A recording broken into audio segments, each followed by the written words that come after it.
First contact gone wrong. Admiral Zextorov of the Galactic Council Diplomatic Fleet stood on the bridge of his flagship, the Harmonious Vision, gazing at the blue-green planet displayed on the main view screen.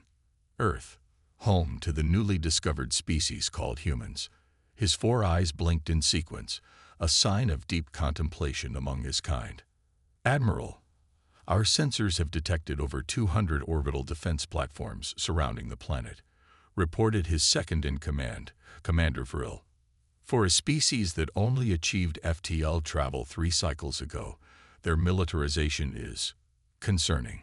Zextorev's dorsal spines fluttered, a gesture equivalent to a human sigh.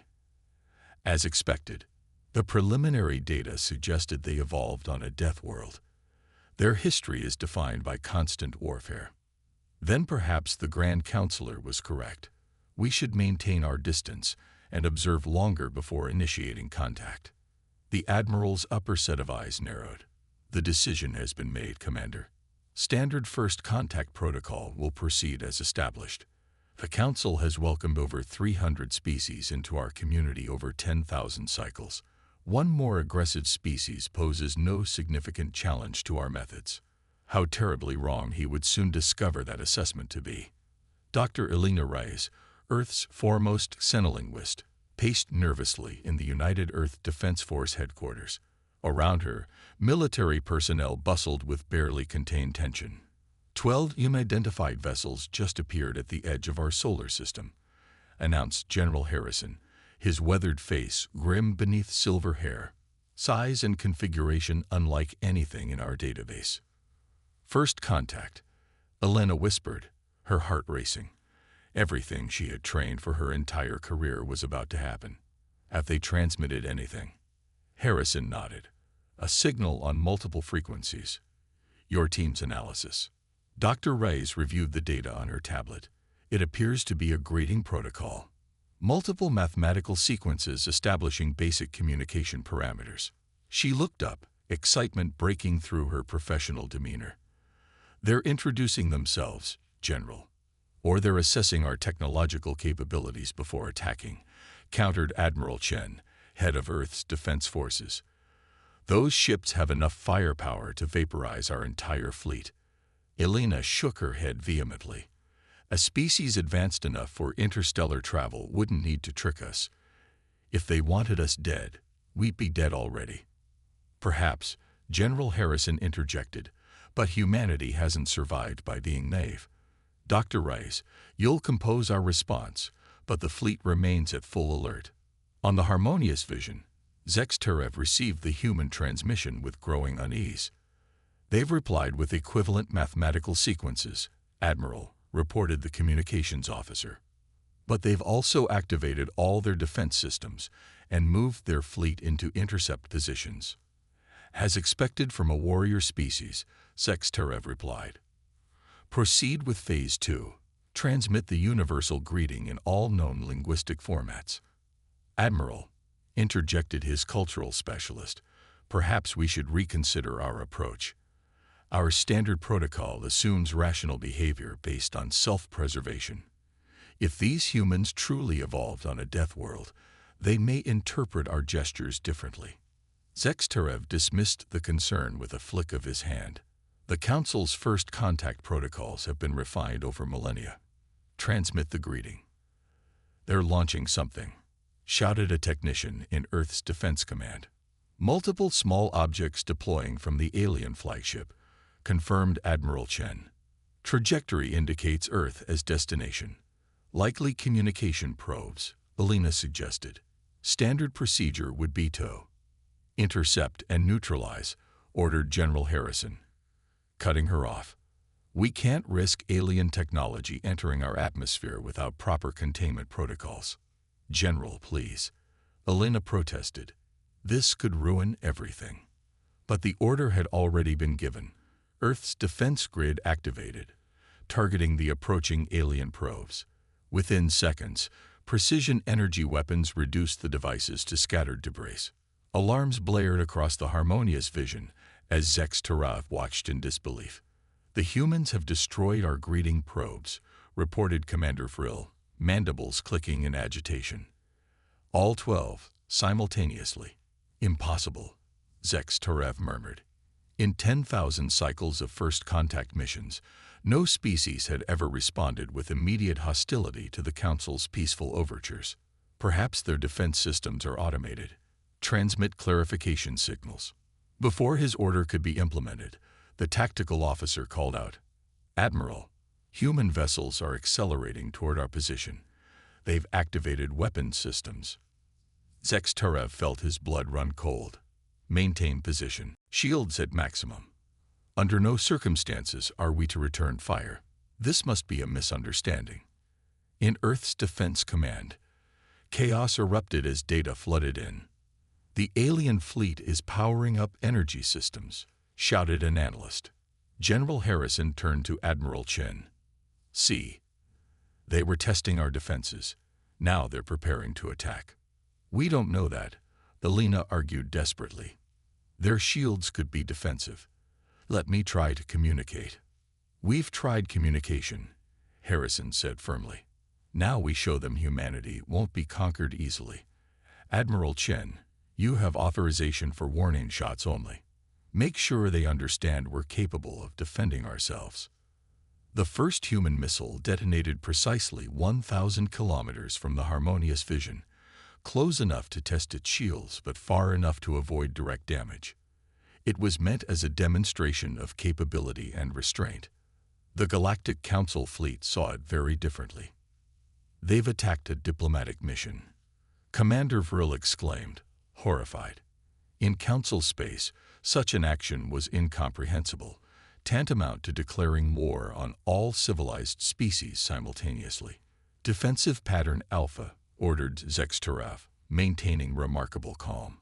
"Prepare jump coordinates. We're retreating." "Admiral," his tactical officer objected, "Council protocol dictates we should demonstrate our technological superiority to discourage further aggression." "No, these humans are unlike any species we've encountered. We need to reassess completely."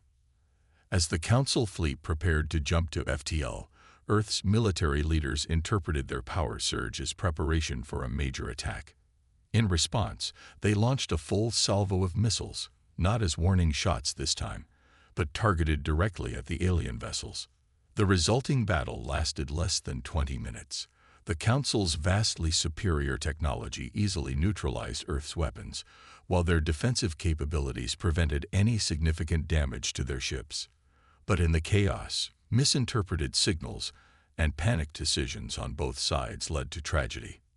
3 human ships destroyed, 1 Council vessel critically damaged. First contact had become first combat. 6 months later, Dr. Elena Reyes stood before the United Earth Senate, her career and reputation in tatters. "The Galactic Council has implemented a complete quarantine of our solar system," she reported, her voice hollow. "Their energy barrier prevents any of our ships from traveling beyond Mars' orbit. All attempts at communication have been rejected." "Can we break through the barrier?" asked Defense Minister Okafor. Elena shook her head. "Their technology is centuries beyond ours.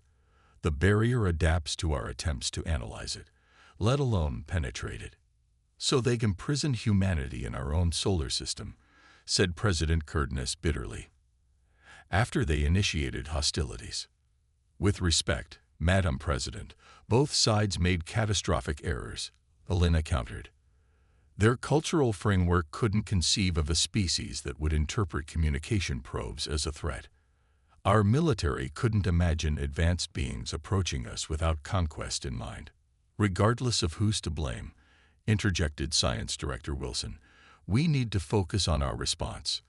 The quarantine severely limits our expansion plans and resource acquisition."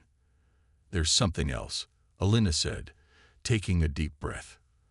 "The limited communication we received before the quarantine was established. It suggests the Council consists of hundreds of species across thousands of star systems. They've existed as a unified political entity for over 10,000 years." Silence fell across the Senate chamber as the implications sank in. "They could have annihilated us," President Curtinus said quietly. "Why didn't they?" I believe they're genuinely peaceful, Elena replied. Their response was defensive, not punitive. The quarantine isn't permanent, it's probationary. They're watching to see if we're capable of peaceful coexistence. How long will this probation last? Demanded Minister Okafor. Their timescale is different from ours. The message indicated a review period of 100 Earth years. The chamber erupted in outrage. A century of confinement to the solar system was a death sentence for humanity's ambitions.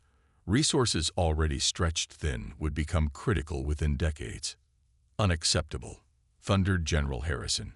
We should concentrate all efforts on breaking their barrier, which would only confirm their worst fears about us, Elena countered. There's another way. All eyes turned to her. The Council's technology is based on principles we're only beginning to understand. Their FTL method involves what they call subspace folding, creating temporary shortcuts through higher dimensional space. But our research into quantum entanglement suggests an alternative approach. Dr. Reyes, President Kurtness said carefully, are you suggesting we develop our own FTL method, one that could bypass their barrier? Elena nodded.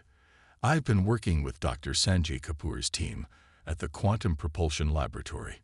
We believe the quarantine barrier only blocks conventional spacetime. A propulsion system based on quantum tunneling might allow us to slip between the cracks, so to speak. How long? Asked Science Director Wilson. 10 years. Maybe less with unlimited funding and resources. President Kurtness studied Elena thoughtfully. You understand what you're proposing, Doctor. If we develop this technology in secret, then use it to bypass the Council's quarantine, it would be a direct violation of their edict, Elena acknowledged. But I don't believe we have a choice. Humanity needs the stars, Madam President. We've always needed frontiers. Containment for a century would lead to resource wars, and possibly extinction. The President nodded slowly. Very well. Project Pathfinder is hereby established, with unlimited black budget funding. Dr. Rice, you and Dr. Kapoor will have whatever you need. Thank you, Madam President. Don't thank me yet, Doctor. You're about to make humanity either the Council's worst nightmare or their most valuable ally. Let's hope they see us as the latter. 8 years later, in a secret facility beneath the lunar surface, Dr. Elena Reyes and Dr. Sanjay Kapoor stood before the prototype of humanity's first quantum tunneling drive. The simulations confirm it, Sanjay said, his dark eyes gleaming with excitement. The Q drive creates a temporary phase shift in matter, allowing it to exist partially outside normal spacetime. The Council's barrier can't block what it can't detect. Elena placed her hand on the sleek housing of the device that would change humanity's destiny. How soon can we install it in a test vessel? 3 months. But Elena, Sanjay hesitated. We still don't know what the Council will do when they discover we've circumvented their quarantine. They might see it as an act of war, or as evidence of our ingenuity and determination, she replied. The very qualities that might make us valuable to their community rather than threats to it. That's a dangerous gamble. Elena smiled thinly. Everything about first contact has been a dangerous gamble. But I refuse to believe a civilization advanced enough to span thousands of star systems wouldn't value innovation. And if you're wrong, her expression hardened, then humanity will need to be dangerous indeed. Neither of them could have predicted how prophetic those words would prove to be. For beyond the Council's territory, ancient threats were stirring. Threats that would soon make the humans' quarantine the least of the galaxy's concerns, and humanity's unique evolution as the galaxy's most dangerous species would become not a liability, but the key to survival for all sentient life. As Elena reviewed the final calculations for the quantum drive, she had no way of knowing that in bypassing the Council's barrier, she wasn't just securing humanity's future. She was unwittingly setting in motion events that would reveal why Earth's harsh crucible had forged a species unlike any other in the cosmos. The Galactic Council had quarantined humanity to protect themselves. Soon, they would discover they had actually cut themselves off from their greatest potential allies in a universe far more dangerous than they had ever imagined. The Void Walkers. 53 years after the implementation of the quarantine, Senior Council Overseer Nix Torres stood in stunned silence before the holographic display. The images, transmitted by a routine patrol vessel from the edges of Andromeda Sector 7, showed what was unmistakably a human outpost on a previously uninhabited planet. "This is impossible," she finally said, her crystalline exoskeleton shifting colors with her agitation. "The quarantine barrier has been monitored continuously. No human vessel has ever been detected passing through it." High Commander Vril, now aged and one of the few remaining officers who had participated in the disastrous first contact with humans, lowered all four eyes in a gesture of profound concern. "Not impossible, Overseer. Merely improbable. We always suspected the humans might attempt to circumvent the barrier. What we failed to anticipate was that they would succeed so thoroughly." "How many?" Nix Tor demanded. Vril gestured to his intelligence officer, who stepped forward nervously. "Based on our scans and preliminary infiltration data, we've identified 17 distinct human outposts across 6 sectors. Conservative estimates suggest a total population of approximately 40,000 humans living outside their solar system." 40,000. Nix Tor's exoskeleton flashed crimson. How did they transport so many without detection? "Unknown, Overseer. But the technology powering their vessels appears fundamentally different from conventional FTL drives. Our sensors have difficulty tracking them." Nix Tor paced the circumference of the holographic display, studying the human outpost. Unlike the military installations many had feared, it appeared to be primarily a research and mining facility.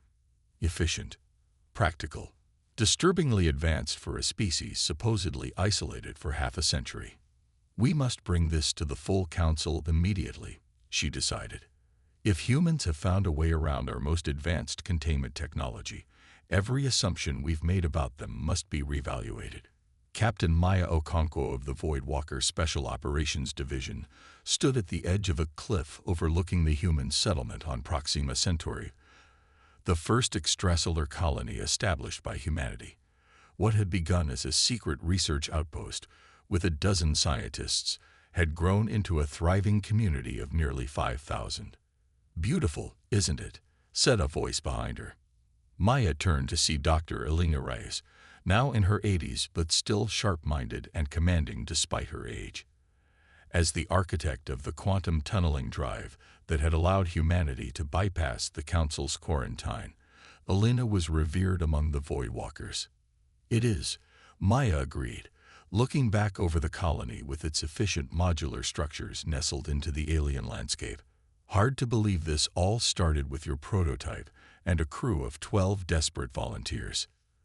Elena chuckled. "Desperate is right. That first jump was theoretical at best, suicidal at worst." She moved beside Maya, her exosuit compensating for aging joints. "But we had no choice. Earth couldn't sustain our population growth, and Mars terraforming was still decades from completion." Maya nodded. As a third-generation military officer, she understood the strategic necessities that had driven Project Pathfinder. Humanity needed resources and room to expand. Confinement to a single solar system would have eventually led to conflict and collapse. "My grandfather was part of the defense fleet during first contact," Maya said quietly. "He always believed the aliens didn't intend hostility." "They didn't," Elena confirmed. "The Galactic Council is fundamentally peaceful, but they've never encountered a species quite like us before." She gestured toward the colony. "We've been careful to establish outposts only in unclaimed systems, avoiding direct contact with Council species. The policy of separation has served us well." Maya's communicator chimed. She checked the display and frowned. "Command is initiating Protocol Umbra. All Void Walker units are being recalled to their vessels." Elena's expression grew serious. "That's the highest alert level. What's happened?" "Unknown, but..." Maya was interrupted by another chime. this one accompanied by a priority flag. She read the message, her dark eyes widening. The Council has discovered the Rigel outpost. All stealth protocols have failed. It was inevitable. Elena sighed. We've managed to stay hidden for decades, but with over 40 outposts now. She shook her head. The real question is how the Council will respond. We're about to find out. Maya replied grimly. I'm being ordered to escort you to the Ghost Fleet immediately. If the Council decides on military action, we'll need your expertise. As they hurried toward the waiting transport, Elena gazed one last time at the colony, tangible proof that humanity would not be confined. 50 years of secrecy, she murmured. Now we find out if we've earned our place among the stars, or if we've merely postponed a war we cannot win. The Grand Council chamber on Harmonious Prime fell into uproar as the evidence of human expansion was presented. Representatives of over 300 species debated simultaneously in a cacophony of translators and emotion signifiers. This constitutes a direct violation of the quarantine terms, declared Ambassador Zorax of the Thandarian Collective, his gelatinous form pulsating with agitation. The humans have demonstrated dangerous technological innovation, agreed Supreme Strategist Klovak of the militant Viridian hierarchy. Their ability to bypass our barrier suggests capabilities we cannot predict or counter. High Commander Vril waited patiently for the chamber to quiet before speaking. When he finally did, his measured tone cut through the remaining chatter. While I share your concerns regarding human unpredictability, our surveillance suggests their outposts are primarily scientific and resource-gathering in nature. There is no evidence of military buildup or aggressive intent toward Council space. No evidence yet, countered Klovak. But their history speaks for itself. Humans evolved through constant warfare. Their technological development has always been driven by military necessity. Perhaps, interjected Nixtor, but consider their restraint. Despite possessing technology that rendered our quarantine ineffective, they've established colonies only in unclaimed systems. They've avoided contact with Council species and territories. Strategically wise, observed Ambassador T. Lara of the Solari Confederation, her luminescent skin dimming thoughtfully. They know they cannot match our combined might. They hide and build their strength until they can challenge us directly. The debate continued for hours, with factions forming between those who viewed the humans as an imminent threat and those who saw potential for diplomatic resolution. Finally, Grand Councilor Zex Tarav, once the admiral who had led the disastrous first contact mission, called for order. We have monitored humanity for over 50 years, he reminded the assembly. In that time, they have demonstrated remarkable resilience and ingenuity. Yes, they have circumvented our quarantine, but they have done so with minimal disruption to galactic stability. He activated a holographic display showing the spread of human outposts. Tiny points of light amid the vastness of unexplored space. Their expansion has been measured and deliberate. No Council territories have been violated. No species has reported hostile contact. We must consider the possibility that humans are not the inherently aggressive conquerors we feared. What do you propose, Grand Councilor? Asked Nixtor. Diplomatic contact. Controlled engagement rather than confrontation. We misunderstood each other once before, with regrettable consequences. Let us not repeat that mistake. Before any consensus could be reached, the Chamber's emergency alert system activated. A harried communications officer appeared on the main display. Councilors, we've received multiple distress signals from the Orpheus sector. 3 Council outposts have gone silent. The last transmission from Outpost Sigma 9 reported attack by unknown vessels with unprecedented weapons technology. The chamber fell silent, all attention focused on the display as fragmentary footage from the outpost played. The grainy images showed sleek, black ships of unfamiliar design unleashing devastating energy weapons that bypassed Council shields as if they didn't exist. Those aren't human vessels, Vril noted immediately. The design architecture is entirely different. Magnify Sector 3, ordered Zextorov. The image zoomed in on one of the attacking ships. Its hull bore markings that resembled no known language in the Council database. Whatever they are, Nix Tor said quietly, they've destroyed 3 outposts in a region that borders unexplored space and human territory. Dispatch the 7th Fleet immediately, ordered Zextorov. And he hesitated, clearly wrestling with a difficult decision. Send a diplomatic envoy to the nearest known human outpost. If these attackers are coming from beyond explored space, the humans may have encountered them before. You would ask humans for help? Klovak asked incredulously. I would gather information from all available sources, Zexterev replied coolly. If there is a new threat to galactic peace, we cannot afford to ignore potential allies, even ones as unpredictable as humanity. The Ghost Fleet, humanity's most advanced and secretive military force, assembled in deep space beyond the Ta-CD system. 20 vessels, each powered by 6th-generation quantum drives and equipped with technology reverse-engineered from salvaged Council debris, formed a defensive perimeter around the flagship Phantom. On the bridge, Fleet Admiral Kenzo Chen reviewed the latest intelligence reports with growing concern. The unknown vessels have now attacked 5 Council outposts, he informed the assembled command staff. Based on trajectory and assault patterns, they appear to be moving systematically inward from the galactic rim. Maya Okonkwo, representing the Void Walkers, studied the tactical display. Their technology must be incredibly advanced to overcome Council defenses so easily, or specifically designed to exploit weaknesses in those defenses, suggested Dr. Elena Reyes, now serving as special scientific advisor. The Council has been technologically stagnant for centuries. Their shield harmonics and weapon frequencies haven't fundamentally changed in 1,000 years. Admiral Chen nodded. A vulnerability we've noted as well. Our own countermeasures were developed with that in mind.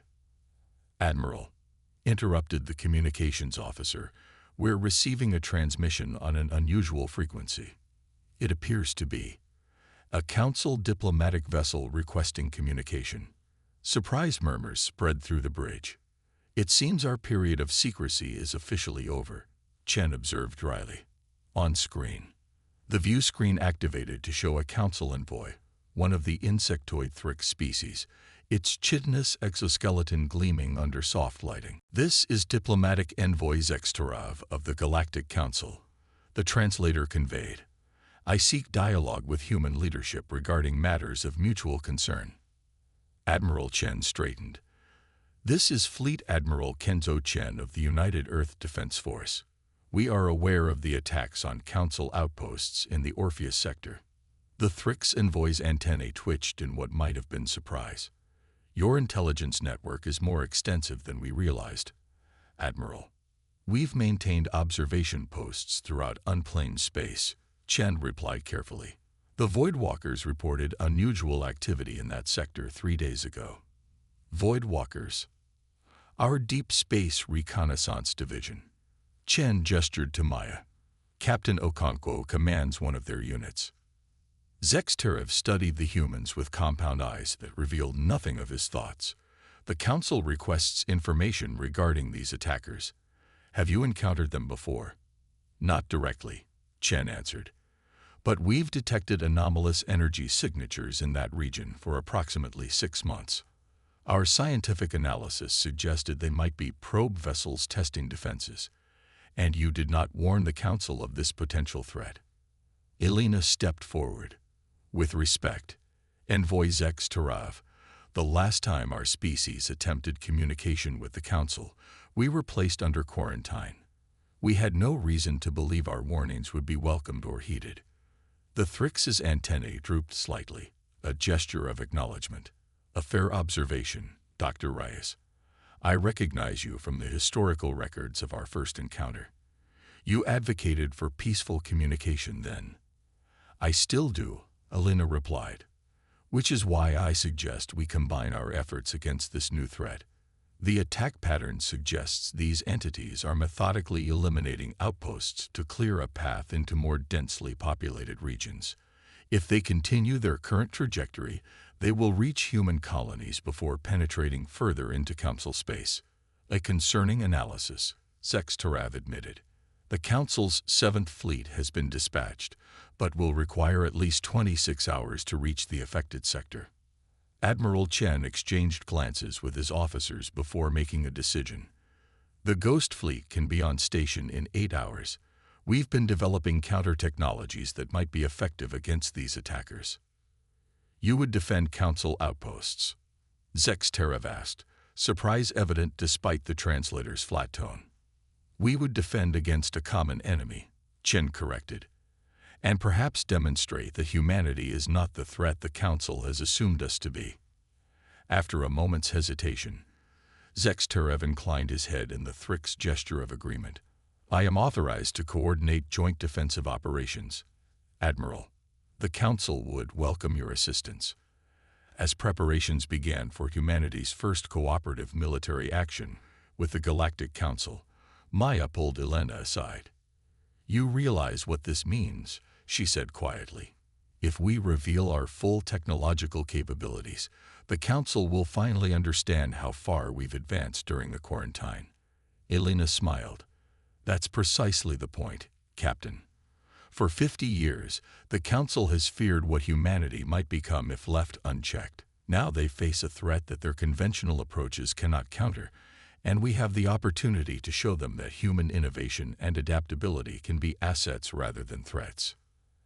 And if they still fear us afterward, then at least we'll have earned that fear honestly, by saving their lives rather than threatening them. As the Ghost Fleet prepared to jump to the conflict zone, Admiral Chen addressed his crews one final time. For half a century, we've operated in the shadows, expanding human presence among the stars while avoiding confrontation with the Galactic Council. Today, that strategy changes. We will engage an unknown enemy alongside those who once quarantined us. Your conduct will shape how humanity is perceived by hundreds of alien civilizations. He paused, scanning the determined faces of his bridge crew. The Voidwalkers have a motto. Where others see barriers, we find paths. Today, we forge a new path, not around the Council, but alongside them. Let's show the galaxy exactly what humanity is capable of when threatened. As the fleet engaged their quantum drives, vanishing from normal space in ripples of blue-white energy, none of them could have anticipated just how prophetic those words would prove to be. For the attackers they were about to confront were merely the vanguard of something far more ancient and terrible, an enemy that would test not just humanity's military prowess, but the very adaptability that made them the galaxy's most feared and potentially most essential species. The Galactic Arms Race. The battle for Outpost Sigma 9 ended as quickly as it had begun, though not in the way any Council strategist could have predicted. When the Ghost Fleet arrived, they found 3 of the mysterious black vessels systematically disassembling what remained of the Council facility, seemingly indifferent to the human ships that dropped out of quantum space barely 200 kilometers away. No reaction to our arrival, reported Maya Okonkwo from her position at Tactical. Either their sensors can't detect us, or they don't consider us a threat. Admiral Chen studied the enemy vessels on the main view screen. Their smooth obsidian hulls absorbed light rather than reflecting it, making them appear like three-dimensional voids against the star field. No visible weapons emplacements, no conventional engine nacelles, no recognizable communication arrays. Analysis, he asked. Dr. Elena Reyes, monitoring sensor data alongside the science officer, frowned deeply. Composition is unusual. Our scanners can't penetrate their hull material, but surface readings suggest a crystalline metallic hybrid unlike anything in our database. Life signs. None that we can detect. They could be automated, or their biology might be completely alien to our scanning parameters. Chen nodded thoughtfully.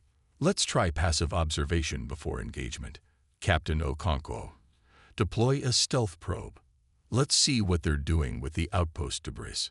The probe, little more than a sensor package wrapped in quantum shifting technology, slipped away from the Phantom and drifted toward the invaders. For several minutes, it transmitted detailed scans of the aliens methodically deconstructing the Council outpost, component by component. They're not just destroying it, Alina realized, studying the data. They're harvesting it, breaking down technologies into constituent parts. Resource acquisition, suggested Maya. More like analysis, Alina replied. Look at the precision. They're isolating specific components, power systems, shield generators, weapon emitters.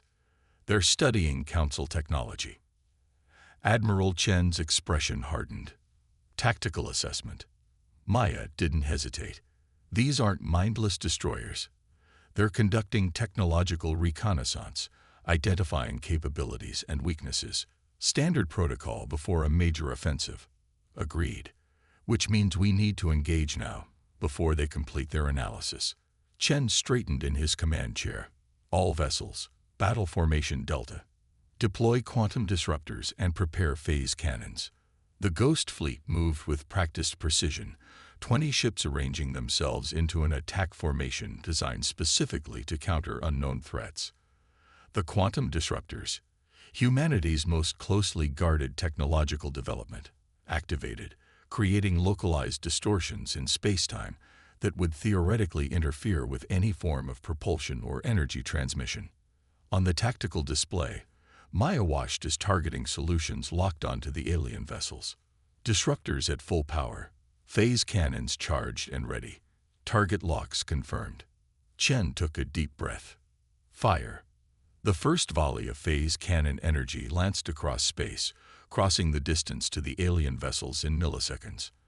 On a normal target, the concentrated energy would have overwhelmed shields and vaporized hull plating instantly. Instead, the beams simply disappeared as they contacted the black hulls, absorbed without visible effect. No damage, Maya reported, fingers flying across her console to